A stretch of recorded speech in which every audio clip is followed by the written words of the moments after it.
Hello, hi, a very happy good evening. So this is Krishna Ma'am. We're talking about the story of life on earth, and that's biology. So here we are having a quick revision of your CBSE term 2 topics. Your board exam is on 30th of May. So today we are in the third chapter, that is biotechnology principles and process, the most important topic for your NEET as well as CBSE. So let's do a quick revision of this chapter. So I will just touch upon the topics which are really important, where you have to focus more. Okay. Yes, W, a very happy good evening. So after a long time you are here. So thank you so much for joining my session. So please do like, share and subscribe. So here let's move forward. Biotechnology principles and process. So what are the things that we are supposed to talk?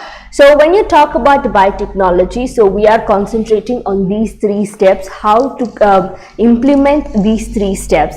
The first step is identification of DNA with a desirable gene. So I'm going to modify a particular organism. So I have to identify which gene I'm going to modify that organism with. So you identify the DNA with the desirable gene, and you introduce that desirable gene into your host, and you check the host whether the host has taken up that DNA and whether it is being expressed or not. So these are the 3 steps that you have to think about.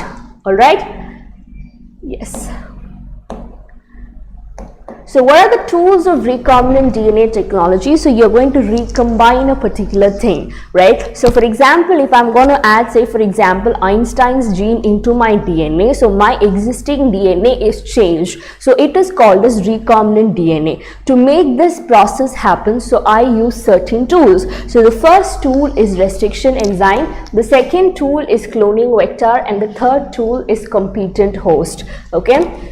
So here we start off with restriction enzyme. So restriction enzyme was discovered for the first time in a bacteria. So when a bacteriophage tried to infect a bacteria, 2 groups of enzymes actually help the bacteria save itself from the bacteriophage.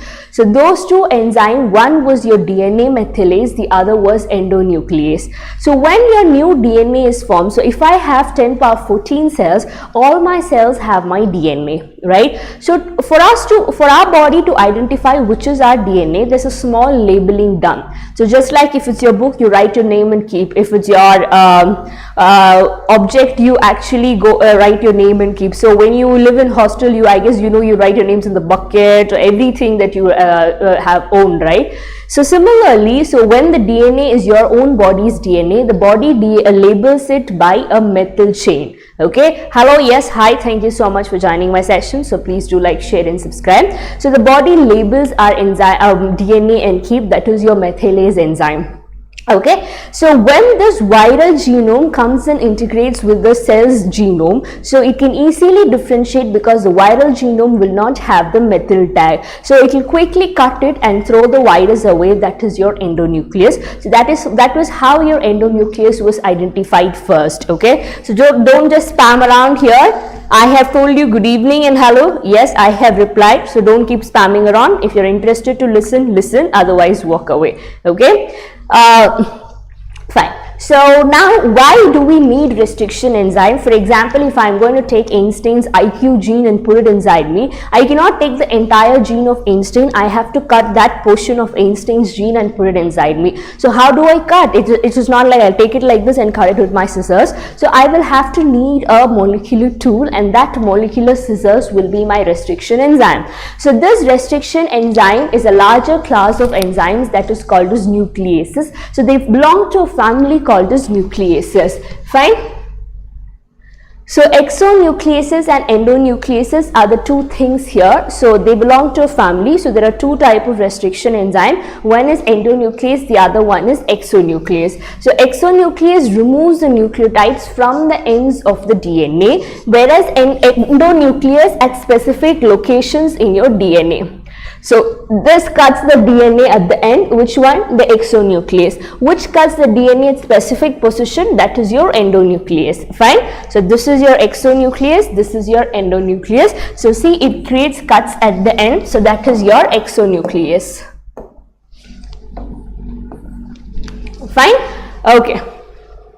So how does this actually work? So you have to cut the desired gene as well as your vector DNA, right? So how can you actually, you have to actually pick out the desirable gene and put it inside a vector. You put it inside a vector to transfer to the host, or you put it inside a vector to create copies of that particular gene. So they are the two reasons why you put it inside a vector, right? So how do? You cut the restriction enzyme, you cut the desired gene using the restriction enzyme. So how does a restriction enzyme work? A restriction enzyme works based on your recognition sequence.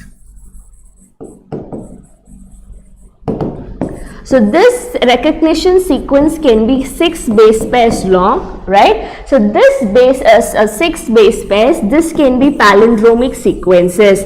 So example, your ECO-R1 is one of the restriction enzyme. So how is the restriction enzyme named? So you have the genus name, you have the species name, the strain name, and the order in which the enzyme was discovered. So this ECO-R1 has a recognition site that is called as GAATTC. So why it is called as a palindrome? Because whichever way I write, it is in the same way, right? The same order. So this ECO-R1 cuts it exactly like this. If it cuts it here, so it will be like this. So this is hanging with the hydrogen bonds. So we call this as the sticky ends. So you have to actually cut your desired gene and the vector with the same enzyme so that it is compactable. Okay? Yes? Fine. So I am cutting my desired gene and my vector with the same restriction enzyme so that these two can fit and form my recombinant vector DNA. So my gene of interest inside the vector is ready now. Okay. So how to work hard? So you have to read all the topics and regularly solve your take up your 3 hours NEET test. So you have to manage time, you have to manage speed. So that is how you can clear. Okay. So this is your recombinant DNA technology is formed. Fine. Okay.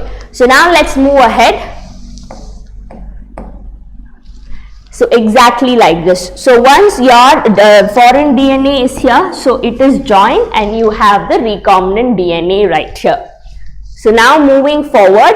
So separation and isolation of DNA fragments. Now the question that arises here is, how are you sure that your restriction enzyme has cut your desired gene? So you and I cannot see it with our naked eyes. So what guarantee do we have that the restriction enzyme or the molecular scissors has cut your desired gene? So to cross verify the step, or what guarantee you have that the restriction enzyme has cut your vector DNA? So how do you cross verify? So you do gel electrophoresis.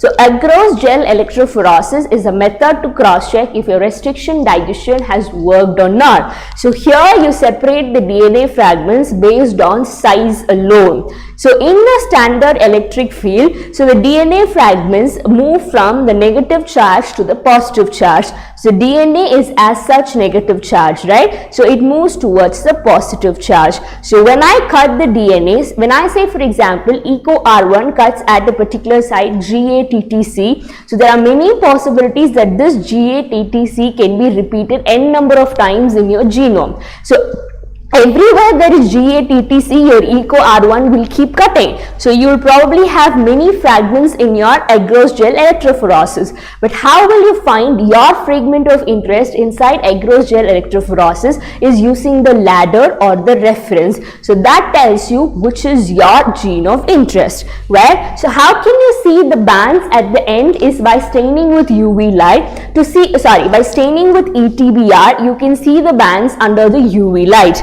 Okay, yes. So this is how it is, and you have a reference or you have a ladder. Fine. So cloning vector. So the next vehicle is the cloning vector. Fine. So DNA used as a carrier for transferring a fragment of the fragment of DNA into the host, right? So now which type of cloning vector should I use? So what are these vectors? So if you have read biological classification, so vectors are nothing but plasmids and they're naturally available in bacteria. So we are going to exploit that one plasmid for our purpose of recombinant DNA technology. So which kind of vector is more ideal, which will give me more efficient result? So in that case, I have to look for the ideal features that define a plasmid or a cloning vector. So that would be plasmids and bacteriophage. So I will look for the ability of the plasmid to replicate within the host. For example, if you have a recombinant vector with the gene of interest, and if you put it inside my body, will that plasmid be able to replicate? So if I put the recombinant vector inside the bacteria, will it be able to replicate and give me many copies? So its ability to replicate is the first factor that I look into. So I will also talk about the high copy numbers per cell. Okay.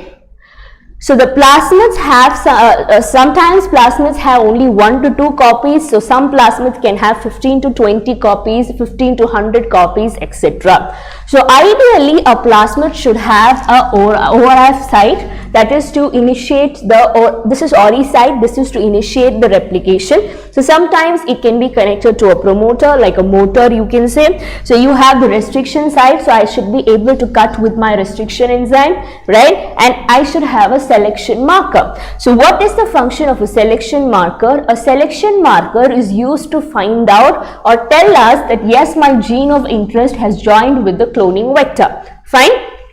So one of the first artificially designed plasmid is your PBR32.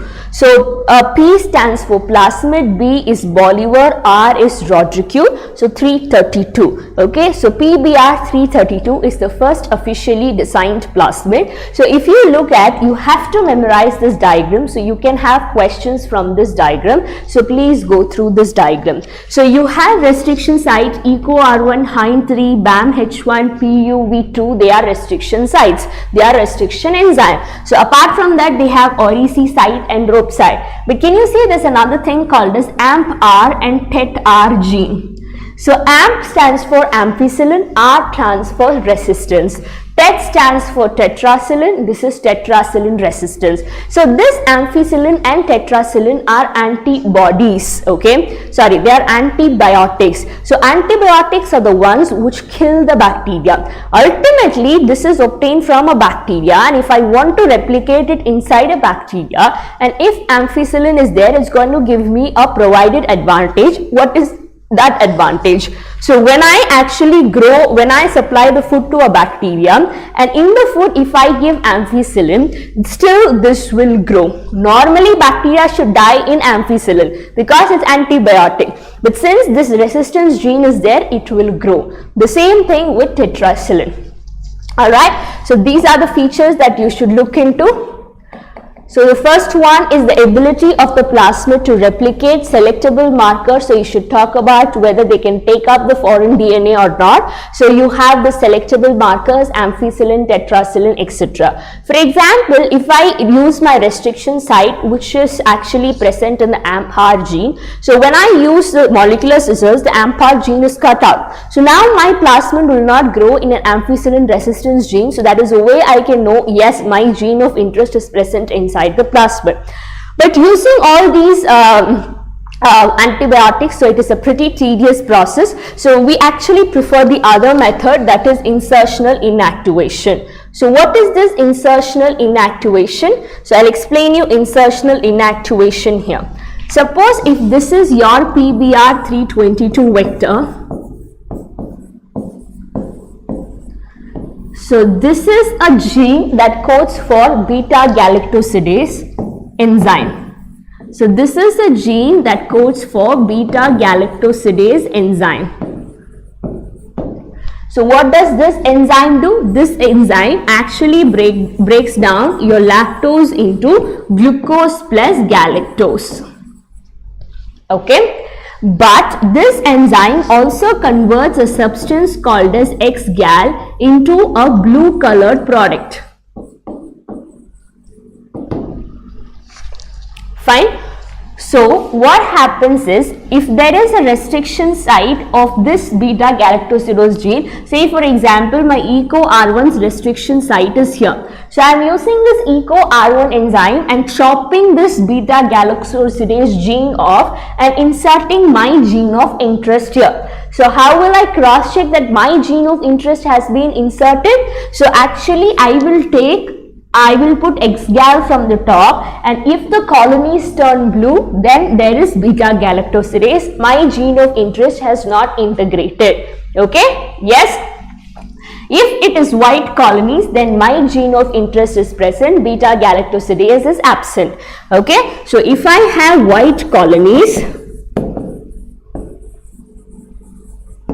it means my gene of interest is present. So this is transformants. They have been transformed with my gene of interest. So if they have blue colonies, so then my gene of interest is not there, so they are non-transformants.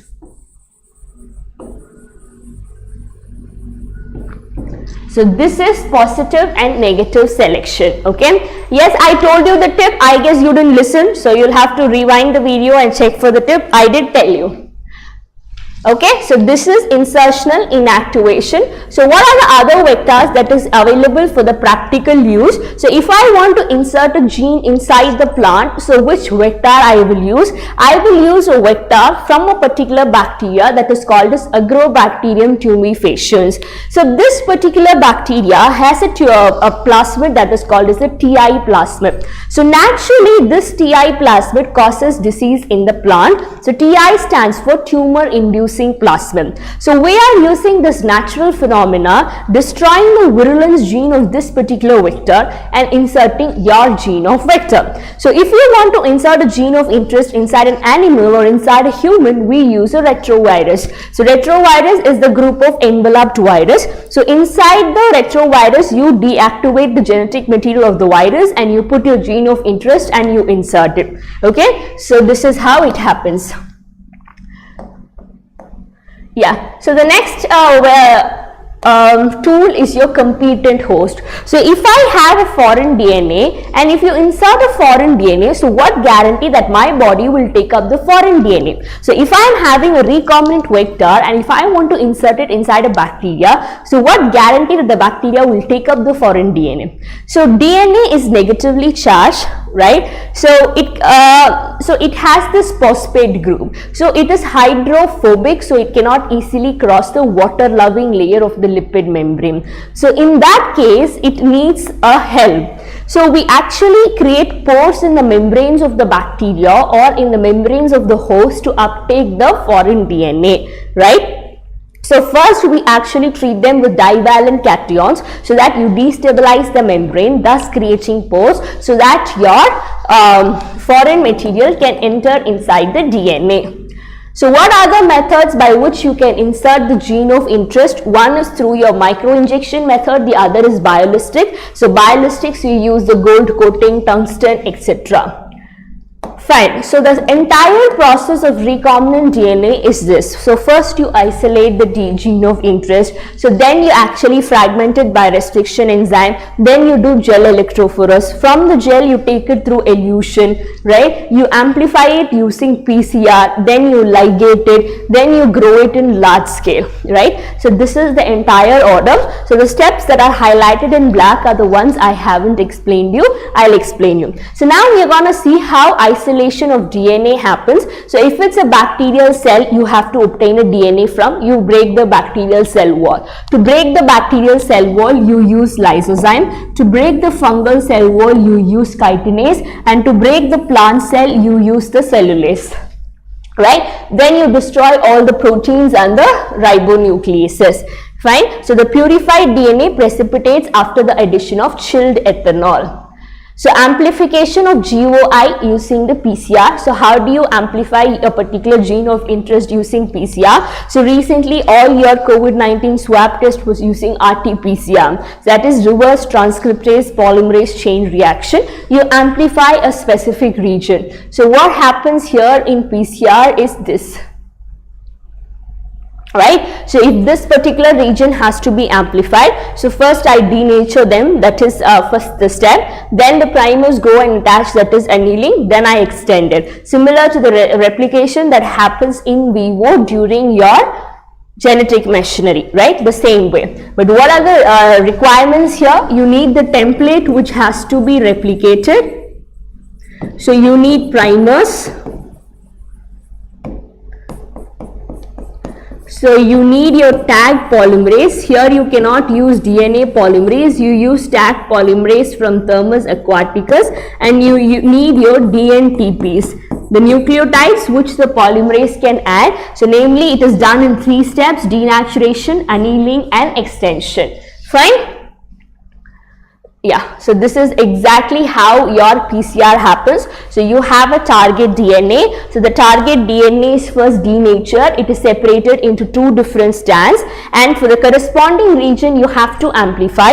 You will have designed primers. You can design primers, you can order primers. So the primers will go in particular to the particular gene where it is designed to, and then quickly your extension or polymerization is done by DNA tag polymerase. So tag polymerase will only extend, so you have to provide them with the nucleotides. So it will just put the corresponding nucleotide in that region and bind. Alright, yes? Exactly, this is how it happens. So the last step is culturing. So you culture them in reactors. So large scale culturing is done in fermenters or reactors. So there are different ways by which you can do them. You can do steady fed batch culture or continuous culture. So in a fed batch culture you give the inputs, you get the product. In continuous you keep giving the input, you keep collecting the product. So that is the continuous process. So there are different types of your fermenters or your reactor vessels. So this is exactly how it looks. So you have your stirred tank and your sparge stirred tank reactor. So this is continuously stirred. So if I want to make penicillium, so I have to grow the penicillium gene inside a bacteria. Imagine I'm doing so. So I have to make sure the bacteria grows without any clumps or clots. So that is why I stir it. So here also, to prevent any clot, so I insert air bubbles to prevent clotting.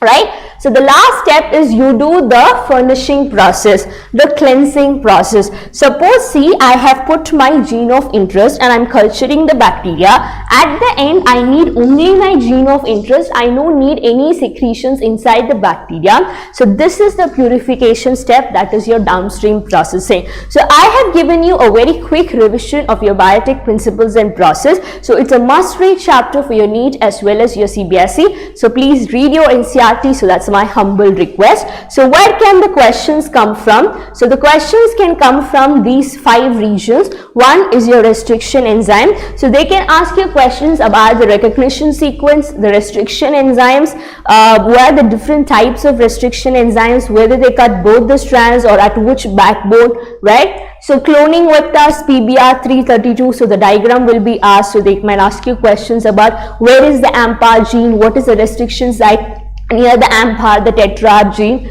right? So what are transformants and non-transformants? I just told you, the white colonies and the blue colonies respectively. So you might have a question in PCR. So which step you have the tag polymerase functioning, the last step, that is extension, and of course you will have a question with bioreactors. So these are the regions where you have to concentrate for this chapter. Fine. So please purchase our books, which is available in the Google books as well, and please practice test series. That is very, very important. So you can purchase our revision test series, and for all your siblings whose 10th board exam has ended today, so please let them know about the course that is beginning, so they can avail scholarships by appearing in the CPSAT exam. So if you genuinely like my way of teaching, so please do like, share and subscribe, right? So stay tuned till tomorrow 5:30. So tomorrow we'll be discussing biotechnology and application. So until then, this is me signing off. So take care and bye. Thank you once again.